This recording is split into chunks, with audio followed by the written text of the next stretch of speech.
Good morning students and friends. हम CA foundation के लिए अकाउंटिंग पेपर 1 पढ़ रहे हैं। हमने इसमें कल contingent asset and contingent liabilities के बारे में पढ़ा था चैप्टर में, यूनिट 4 में। अब हम इसके क्वेश्चन सॉल्व करेंगे जो आपकी बुक में दे रखे हैं और इसकी समरी रीड कर लेते हैं फटाफट। कॉन्टीजेंट एसेट, कल आपने पढ़ा था कॉन्टीजेंट एसेट एक ऐसी एसेट होती है जो फ्यूचर में एसेट में कन्वर्ट हो भी सकती है और नहीं भी हो सकती। वो डिपेंड करेगा फ्यूचर में कोई इवेंट होगा उस पर, और वो इवेंट आपके कंट्रोल में नहीं होता है। जैसे आपको किसी से पैसे लेने हैं, कोर्ट में आपने केस कर रखा है, 5 करोड़ रुपए आपको मिल सकते हैं, पर वो अभी कंफर्म नहीं है जब तक कोर्ट का डिसीजन नहीं आएगा, तो आप उसे कॉन्टीजेंट एसेट बोलते हैं। और कॉन्टीजेंट एसेट को कभी भी फाइनेंशियल स्टेटमेंट में शो नहीं किया जाता है, इन्हें नोट्स टू अकाउंट में बताया जाता है अपने स्टेक होल्डर्स को। A contingent asset may be defined as a possible asset, ये possible asset हो सकती है यानी फ्यूचर में asset बन सकती है, that arise from past event, past में कोई घटना हुई है उसकी वजह से asset arise हो सकती है, and whose existence will be confirmed, इनका existence मतलब ये asset तभी confirm होगी only after occurrence, कोई घटना होगी और non occurrence नहीं होगी, of one or more uncertain future events not wholly within the control of the enterprises, और वो जो डिसीजन आएगा कोर्ट का वो ऑब्वियसली आपके कंट्रोल में नहीं होगा, यानी वो आपके कंट्रोल में नहीं होना चाहिए आउटकम, तो वो कॉन्टीजेंट एसेट कहलाती है। और कॉन्टीजेंट एसेट को कहीं रिकॉर्ड नहीं किया जाता है, ना कोई जनरल एंट्री होती है, ना इन्हें लेजर और ट्रायल बैलेंस और बैलेंस शीट और पीएन अकाउंट में दिखाया जाता है, इन्हें केवल नोट्स टू अकाउंट में शो किया जाता है। इसी तरह अपनी कॉन्टीजेंट लायबिलिटी पढ़ी थी, ऐसी लायबिलिटी जो पे करनी पड़ भी सकती है और नहीं भी पड़ सकती है, वो डिपेंड करेगा फ्यूचर में वो इवेंट होगा या नहीं होगा उस पर। जैसे आप पे किसी ने केस कर रखा है कोर्ट में और अगर आप हार गए तो आपको सामने वाले को कंपनसेशन देना होगा, पर अभी तो कंफर्म नहीं है, वो तो कोर्ट का डिसीजन आने पर ही पता चलेगा, तो ऐसी लायबिलिटी कॉन्टीजेंट लायबिलिटी होगी। और contingent liability is a possible obligation, ये आप पे ऑब्लिगेशन हो सकती है अराइजिंग फ्रॉम पास्ट इवेंट, जो कि पास्ट इवेंट से अराइज होगी, and may arise in future, future में अराइज हो सकती है liability depending on the occurrence, कोई घटना होगी और नॉन अकरेंस नहीं होगी ऑफ वन और मोर अनसर्टेन फ्यूचर इवेंट्स पे। लायबिलिटी इज प्रेजेंट, लायबिलिटी का मीनिंग दे रखा है जो आप 11th क्लास से पढ़ते हैं। लायबिलिटी एक प्रेजेंट ऑब्लिगेशन है जो आपको पे करनी होती है, जो आपकी पास्ट इवेंट से अराइज होती है। Liability is the present financial obligation है of an enterprises which arise from past event, whereas contingent liability is a possible obligation है अराइजिंग फ्रॉम पास्ट इवेंट से अराइज होती है। प्रोविजन का मतलब दे रखा है, प्रोविजन का मतलब भी आप समझते हैं, प्रोविजन हमेशा नॉन लायबिलिटी के लिए बनाया जाता है। आपको पता है कि लायबिलिटी मुझे पे करनी पड़ सकती है, तो आप उसका एस्टिमेटेड लगाते हैं, अनुमान लगाते हैं कितना अमाउंट आपको देना पड़ सकता है रीजनेबल बेसिस पे, और उसके लिए आप पहले से अरेंजमेंट करके चलते हैं उस पैसे को चुकाने के लिए, तो प्रोविजन कहलाता है। Provision is a present liability होती है ऑफ अनसर्टेन अमाउंट, अमाउंट उसमें अनसर्टेन होता है, कंफर्म नहीं होता है, which can be measure reliably, पर आप अमाउंट को कैलकुलेट कर सकते हैं by using a substantial degree of estimation, मतलब लगभग आप आसपास का अनुमान लगा सकते हैं कि हो सकता है भाई हमने लास्ट ईयर 10 लाख रुपए दिए थे, तो हो सकता है इस बार 10.5 हो जाए, 11 हो जाए, आपके पास कोई अनुमान लगाने का सब्सटेंशियल डिग्री होगी। जबकि अगर मान लीजिए कोई लायबिलिटी है जो जिसमें अमाउंट अनसर्टेन है और आप अभी तो उसका अनुमान भी लगा सकते हैं कि अमाउंट पता नहीं कितना होगा, तो फिर आप उसे प्रोविजन नहीं बनाएंगे, उसको फिर आप कॉन्टीजेंट लायबिलिटी ट्रीट करेंगे। Whereas contingent liability is a possible obligation जो देनी पड़ सकती है, दैट में और मे नॉट क्रिस्टलाइज, हो सकता है वो लायबिलिटी बन जाए और ना भी बने, डिपेंडिंग ऑन द अकरेंस, ये इस बात पर डिपेंड करेगा कि कोई घटना होगी और नॉन अकरेंस नहीं होगी और वन और मोर फ्यूचर इवेंट्स पे। टेस्ट और नॉलेज क्वेश्चन, ये चैप्टर तो खत्म हो गया, अब इसके क्वेश्चंस दे रखे हैं आपके मॉड्यूल में। ट्रू एंड फॉल्स आपको बताना है। A contingent liability need not be disclose in the financial statement, मतलब कॉन्टीजेंट लायबिलिटी को आप नहीं दिखाते फाइनेंशियल स्टेटमेंट में, ये गलत है। नोट्स टू अकाउंट में तो आपको शो करना ही होता है।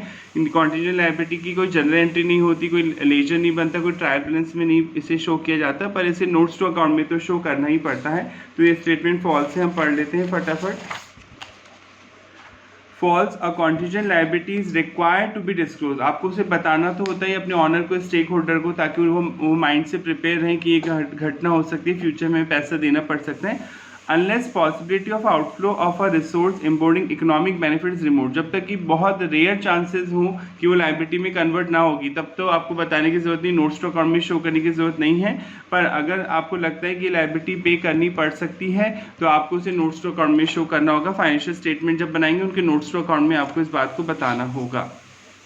Next, a provision fail to meet the recognition criteria, ये भी फॉल्स है। रिकॉग्निशन क्राइटेरिया मतलब आपको रिकॉग्निशन क्राइटेरिया क्या होता है लायबिलिटी का, कोई प्रेजेंट ऑब्लिगेशन कोई पास्ट इवेंट से कोई आपकी प्रेजेंट ऑब्लिगेशन अराइज हो सकती है फ्यूचर में, जिसको आप कैलकुलेट कर सकते हैं वैल्यू में। तो आपको नॉन लायबिलिटी के लिए तो बनता है प्रोविजन, तो रिकॉग्निशन क्राइटेरिया तो फुलफिल होता है कि भाई कोई पास्ट ऑब्लिगेशन है आपकी जिससे फ्यूचर में आपकी कोई लायबिलिटी अराइज हो सकती है, पहली कंडीशन। और दूसरा, उसे मेजर किया जा सकता है वैल्यू में, उसे सब्सटेंशियल डिग्री से आप लगभग एक अनुमान लगा सकते हैं कि इतना पैसा मुझे देना पड़ सकता है। तो अगर ये दोनों कंडीशन पूरी हो रही तो रिकॉग्निशन क्राइटेरिया पूरा हो रहा है, तो प्रोविजन उसी बेसिस पे बनता है। तो प्रोविजन रिकॉग्निशन क्राइटेरिया पूरे होने पर ही बनाया जाता है। अगर रिकॉग्निशन क्राइटेरिया पूरा ही नहीं हो रहा है तो हम कॉन्टीजेंट लायबिलिटी शो करते हैं उसको फिर, ठीक है। रिकॉग्निशन क्राइटेरिया मतलब एक तो वो आपकी पास्ट इवेंट से अराइज हुई है घटना जिसका फ्यूचर में पता चलेगा कि वो लायबिलिटी में कन्वर्ट होगी या नहीं होगी, पहली कंडीशन। दूसरा, आप उसको सब्सटेंशियल डिग्री एक एस्टिमेटेड बेसिस पे अनुमान लगा सकते हैं कि इतना लगभग हमें पैसा देना पड़ सकता है। तो रिकॉग्निशन क्राइटेरिया फुलफिल होता है तो आप प्रोविजन बनाते हैं। अगर रिकॉग्निशन क्राइटेरिया फुलफिल नहीं होता है तो आप कॉन्टीजेंट लायबिलिटी के तौर पर उसे शो करते हैं। पढ़ लेते हैं। फॉल्स है क्योंकि प्रोविजन तो रिकॉग्निशन क्राइटेरिया पूरा करता है। हाँ, a contingent liability fail to meet the recognition criteria, पर कॉन्टीजेंट लायबिलिटी रिकॉग्निशन क्राइटेरिया को फुलफिल नहीं करती है। Third point, a claim that an enterprises pursuing through legal process, ठीक है, लीगल प्रोसेस है, ठीक है, आपने कोई क्लेम करा है एंटरप्राइजेस ने जो अभी लीगल प्रोसेस में यानी कोर्ट में है अभी डिसीजन, पैसा मिल भी सकता है और नहीं भी मिल सकता, where the outcome is uncertain, अभी आउटकम अनसर्टेन है, इज अ कॉन्टीजेंट लायबिलिटी। तो कॉन्टीजेंट असेट होगी ना, आपने क्लेम किया है, आपको पैसे लेने हैं किसी से और कोर्ट में अभी लीगल प्रोसेस चल रहा है, प्रोसेस पेंडिंग है, तो जब तक कोर्ट का डिसीजन नहीं आता आप उसे असेट नहीं मान सकते। आपके पास राइट टू रिसीव नहीं आएगा, किसी से पैसा लेने का राइट तभी आएगा जब आप कोर्ट में जीत जाएंगे और आपके फेवर में कोर्ट का डिसीजन आएगा, तो वो तो कॉन्टीजेंट असेट है, कॉन्टीजेंट लायबिलिटी नहीं है। देखिए, a claim that an enterprises is pursuing through legal process where the outcome is uncertain, जहाँ पे आउटकम अनसर्टेन है, आपको पैसे लेने पर अभी आउटकम नहीं पता कि रिजल्ट क्या होगा, हो सकता है आप जीत भी जाएं हार भी जाएं, तो वो कॉन्टीजेंट असेट है, पे थोड़ी करना है। अगर पे करना होता तो वो लायबिलिटी होती है, आपको लेना है वो क्लेम तो वो कॉन्टीजेंट असेट होगा। Next, when it is probable that the firm will need to pay off the obligation, जब ये कम चांसेस होते हैं, probable that firm will need to pay off the obligation, कि आपको obligation देनी पड़ सकती है, this give rise to contingent liability, क्या ये contingent liability कहलाएगा? ये भी false है, क्योंकि अगर आपको पता है कि हमें पैसे देने ही हैं तो आपको प्रोविजन बनाना होगा, वो contingent liability नहीं है। false when it is probable, जब ये लगभग कन्फर्म हो जाता है, मतलब शायद है, that the firm will need to pay, need to मतलब आपको पैसा देना पड़ेगा of the obligations liability का, this give rise to provision, तो फिर आपको provision बनाना होगा, contingent liability थोड़ी मानेंगे। contingent liability तब माना जाएगा जब आपको बहुत रेयर चांसेस हो, आपको लग रहा है कि शायद नहीं देना होगा या देना होगा तो फ्यूचर में पता चलेगा, तो फिर आप contingent liability ट्रीट करते हैं, अदरवाइज प्रोविजन बनाते हैं। अगर आप खुद ही कह रहे हैं कि उसे पे करना होगा, नीड टू पे, तो फिर आपको प्रोविजन बनाना होगा उसके लिए। Present financial obligation of an enterprises, आप पे कोई ऑब्लिगेशन है प्रेजेंट में जो पे करनी है, विच अराइज फ्रॉम पास्ट इवेंट, जो पास्ट इवेंट से अराइज होती है, इस टर्म इज कॉन्टीजेंट लायबिलिटी। गलत, कॉन्टीजेंट लायबिलिटी में कोई ऑब्लिगेशन होती नहीं प्रेजेंट में, वो तो फ्यूचर में पता चलेगी ना कि वो पेमेंट करना है या नहीं करना है। अगर प्रेजेंट फाइनेंशियल ऑब्लिगेशन आपको पता है कि मुझे देना ही है पैसा, तो फिर वो कॉन्टीजेंट लायबिलिटी नहीं, वो तो केवल लायबिलिटी माना जाएगा और उसे शो किया जाएगा फाइनेंशियल स्टेटमेंट में। Present financial obligation of an enterprises which arise from past event is termed as a liability, आप उसे liability के तरह ही ट्रीट करेंगे। नेक्स्ट, मल्टीपल चॉइस क्वेश्चन आपको दे रखे हैं MCQ। contingent asset usually arise from unplanned और unexpected event that give rise to. Contingent asset मतलब जो फ्यूचर में जाके आपको पता चलेगा कि वो आपकी एसेट बन भी सकती है, नहीं बन सकती, वो अराइज होती है, तीन हैं। The possibility of an inflow, आपको पैसा आ सकता है उससे, ऑफ इकोनॉमिक बेनिफिट मिलेगा एक बिजनेस एंटिटी को, ऑब्वियसली असेट है तो पैसा आएगा, आपको बेनिफिट मिलेगा उससे। Possibility of an outflow of economic, outflow कैसे होगा, अगर वो कॉन्टीजेंट लायबिलिटी होती तो आउटफ्लो होता, तो पैसा जाता, तो ये वाला ऑप्शन तो पढ़ेंगे नहीं, आइदर ए और बी तो हो ही नहीं सकता, तो ए ऑप्शन ट्रू है, यानी इसका आंसर ए है कि कोई कॉन्टीजेंट एसेट है जिससे आपको फ्यूचर में कोई इनफ्लो हो सकता है, पैसा आ सकता है। Next, if an inflow of economic benefit is probable, मतलब बहुत रेयर चांसेस है कि आपको बेनिफिट मिलेगा, then contingent asset is disclose, क्या उस कॉन्टीजेंट एसेट को बताना होगा? बिल्कुल बताना होगा, आपने पढ़ा ना, कॉन्टीजेंट एसेट और कॉन्टीजेंट लायबिलिटी की कोई एंट्री नहीं होती है, कोई लेजर नहीं बनती है, कोई trial balance financial statement show नहीं किया जाता, पर इन्हें फाइनेंशियल स्टेटमेंट के नीचे नोट्स टू अकाउंट या रिपोर्ट जो आप अपने ऑनर को बताते हैं, अपनी बिजनेस की जब सिचुएशन बताते हैं, तो उसमें आपको बताना होता है कि माइट भी फ्यूचर में ये एसेट बन सकती है, माइट भी फ्यूचर में लायबिलिटी बन सकती है। इन द फाइनेंशियल स्टेटमेंट में दिखाया जाता है, इनको गलत फाइनेंशियल स्टेटमेंट में दिखाते ही नहीं है अगर कोई चीज़ प्रोबेबल है तो। In the cash flow statement में भी नहीं आता क्योंकि तो फाइनेंशियल स्टेटमेंट का ही पार्ट होता है। इन द रिपोर्ट, हाँ रिपोर्ट में आपको बताना होता है of the approving authority, board of directors की report in case of company and in the corresponding approving authority in case of any other enterprises. तो आपको अपनी रिपोर्ट में बताना होता है अपने ऑनर को कि माइट भी फ्यूचर में ही हमारी एसेट बन सकती है, फ्यूचर में हमारी लायबिलिटी बन सकती है। Next, in case of dash either outflow of resources to settle the obligation, outflow मतलब पैसा जा सकता है किसी obligation या liability को पे करने में, is not probable, पर अभी confirm नहीं है, और the amount expected to be paid to settle the liability cannot be measure, और उस liability का आप amount measure नहीं कर सकते। अगर measure ही कर सकते तो हम provision बनाते, पर लायबिलिटी का अमाउंट आप मेजर नहीं कर सकते विद सफिशिएंट रिलायबिलिटी, तो वो लायबिलिटी तो है नहीं। लायबिलिटी तो अगर होती तो वहाँ पे प्रोबेबल वर्ड आता ही नहीं, फिर तो कंफर्म आता, तो ये पहला ऑप्शन तो आउट हो गया। प्रोविजन हो नहीं सकता क्योंकि प्रोविजन में हम सब्सटेंशियली कैलकुलेट कर सकते हैं, अनुमान लगा सकते हैं कि रीजनेबल बेसिस पे कि हमें इतना पैसा देना पड़ेगा, तो वो भी नहीं हो सकता। तो आंसर होगा कॉन्टीजेंट लायबिलिटी। कॉन्टीजेंट लायबिलिटी एक पॉसिबल आउटफ्लो हो सकता है फ्यूचर में, ठीक है, जिसका आप अनुमान अभी नहीं लगा सकते हैं।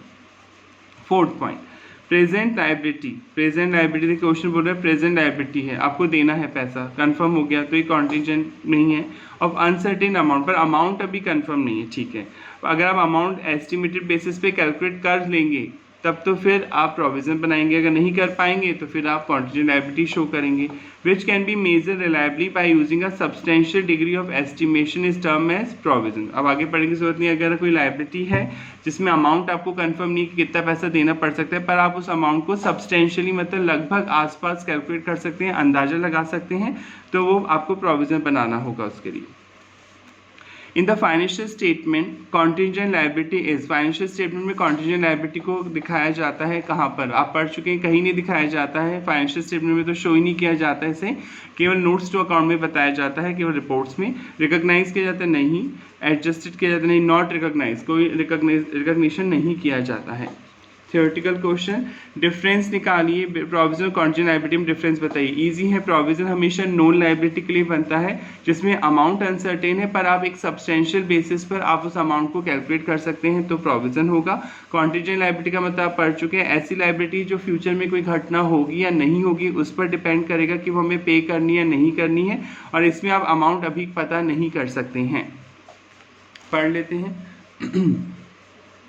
Provision is a present liability, आपको पता है कि वो लायबिलिटी पे करनी पड़ेगी of uncertain amount, but amount uncertain है उसका, विच कैन बी मेजर। जैसे आपको पता है कि आप कोर्ट में हारने वाले हैं, आप पे जो केस आपने गलती की है, आप पे किसी पार्टी ने केस कर रखा है, तो आप हारने वाले हैं, पैसा तो देना पड़ेगा, तो प्रेजेंट लायबिलिटी तो है, पर कितना देना पड़ेगा ये कोर्ट के डिसीजन आने पे पता चलेगा, तो अभी अमाउंट अनसर्टेन है। Which can be measure reliably, पर आप उस अमाउंट को कैलकुलेट कर सकते हैं कि सेम तरह का डिसीजन पहले भी दे चुका है कोर्ट, तो लगभग इतनी पेनल्टी उसने लगाई थी, तो अब उस अमाउंट को मेजर कर सकते हैं reliably by using a substantial degree of estimation, आप एक अनुमान लगा सकते हैं। ऑन दी अदर हैंड, दूसरी तरफ a contingent liability is a possible obligation होगी दैट मे और मे नॉट क्रिस्टलाइज, वो डिपेंड करेगा फ्यूचर में वो क्रिस्टलाइज मतलब कन्वर्ट होगी लायबिलिटी में नहीं होगी, डिपेंडिंग ऑन द अकरेंस, ये डिपेंड करेगा किसी घटना के होने और नॉन अकरेंस नहीं होने पर, और वन और मोर अनसर्टेन फ्यूचर इवेंट्स पर। Last question, liability and contingent liability में फर्क बताइए। लायबिलिटी तो कंफर्म ऑब्लिगेशन है, वो आपको पे करनी है और इसे फाइनेंशियल स्टेटमेंट में शो किया जाता है। कॉन्टीजेंट लायबिलिटी एक ऐसी लायबिलिटी होती है जो फ्यूचर में कोई घटना होगी या नहीं होगी उस बात पे डिपेंड करेगी, जिसका अमाउंट आप रीजनेबल बेसिस पे कैलकुलेट नहीं कर सकते। लायबिलिटी इज डिफाइंड, लायबिलिटी का मतलब क्या होता है? Is defined present financial obligation of an enterprises, आपको अभी पैसा देना पड़ेगा, प्रेजेंट ऑब्लिगेशन है आपके ऊपर, विच अराइज फ्रॉम पास्ट इवेंट, की पास्ट में कोई आपने इवेंट किया है, कोई घटना हुई है जिससे आपके ऊपर ऑब्लिगेशन, जैसे उधार सामान खरीदा है किसी से तो पैसे तो देना ही पड़ेगा ना, तो वो क्रेडिटर आपकी लायबिलिटी हो गया।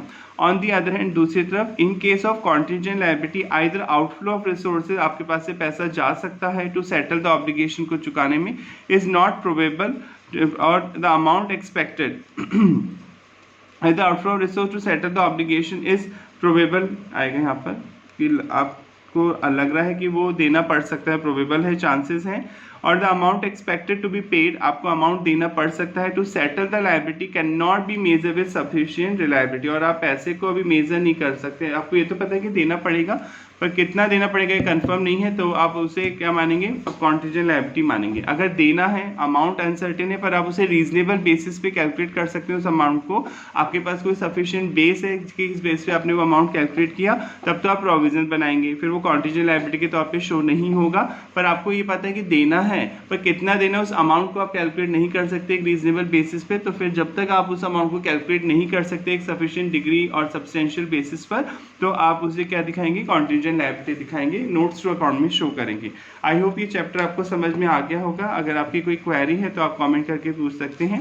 नेक्स्ट चैप्टर हम स्टार्ट करेंगे नेक्स्ट क्लास में, यूनिट 6। ओके, कल मिलते हैं। Thank you so much.